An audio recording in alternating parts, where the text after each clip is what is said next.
Joining us here in the studio to talk more about the iPhone 4 is technology expert Katie Linendoll. Katie, good to see you again this morning. How are you? So how much of a hit was this on Apple's pristine image? You know, it's funny, it was a little blown out of proportion, and this talks really to the testament of a very powerful brand. If this was Boost Mobile or Samsung Omnia, we wouldn't be sitting here having this conversation.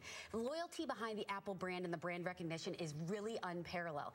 And you know, I have to tell you, Consumer Reports came out and was really the catalyst behind Apple coming out and giving out these free $29.99 bumpers. Consumer Reports said they could not recommend the iPhone 4. This was huge because Consumer Reports is obviously a very trusted source. Yep. So as soon as they came out, Apple came out and stepped it up. And it was great that they came out and said, humbly, we're not perfect. Phones aren't perfect, but we're going to make you happy. This is much a tech issue as it is a customer service and a PR issue as well.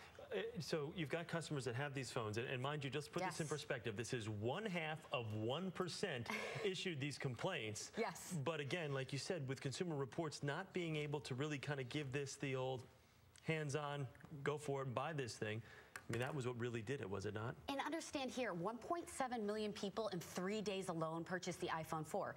So when all these things started coming out about how there was reception issues, people just wanted an answer. Yeah. And initially, Steve Jobs had came out and said, well, you're holding the phone wrong.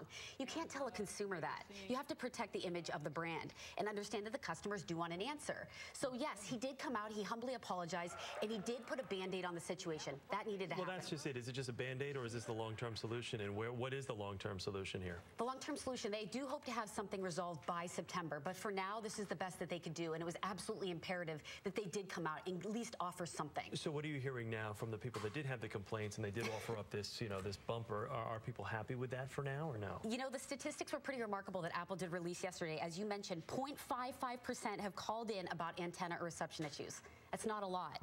1.7% have returned the phone.